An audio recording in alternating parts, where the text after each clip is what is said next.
But you know what? It's so worth it because we finally get a dry and brighter day ahead of us. 37 right now here in the Quad Cities. Light winds. We'll keep that light wind pattern going through the afternoon. Most of us have fallen back into the 30s. Not too worried, though, that we're going to have frost this morning, just because we are still above that critical freezing mark. But we are watching some fog, especially as you head north towards Dubuque, Galena, just north of Maquoketa. That's where we're seeing some reduced visibilities. Heads up if you're going in that direction the next couple of hours. The next 8 of those, by the way, gorgeous. Sunny skies this morning, a few more clouds this afternoon, and then we'll see those high temperatures get a little bit closer to where we should be this time of year in the 60s. Next storm system, that's already organizing to the west.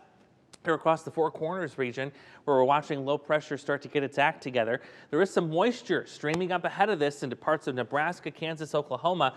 There you see the first signs of that, and that's the rain that will track in our direction and be here as early as midnight tonight. So let's go through future tracks, show you how this is going to lay out.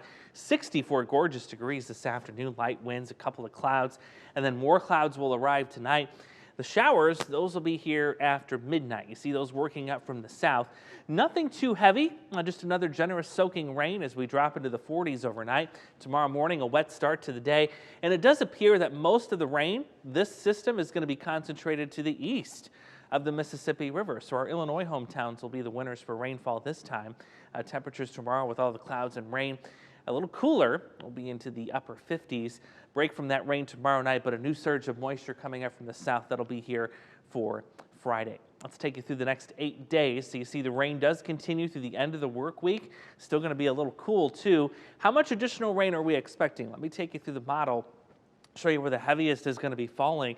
Again, mainly east of the Mississippi River. So let's go through today, tomorrow, Friday. Here you see it piling up.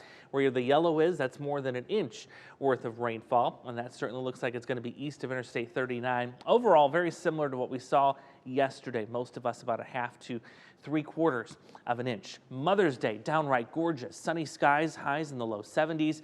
Next week, oh my goodness, what a scorcher this is looking to be. Let me take you through the data here and show you that we're getting more model agreement. The gap is closing considerably compared to what we saw yesterday. So confidence increasing that we are going to see highs well into the 80s, perhaps our first 90-degree reading of the year likely next week. Not going to break any records. You notice those records are in the low to mid 90s, but wow, is that going to feel way different than anything we've had in the last couple of weeks.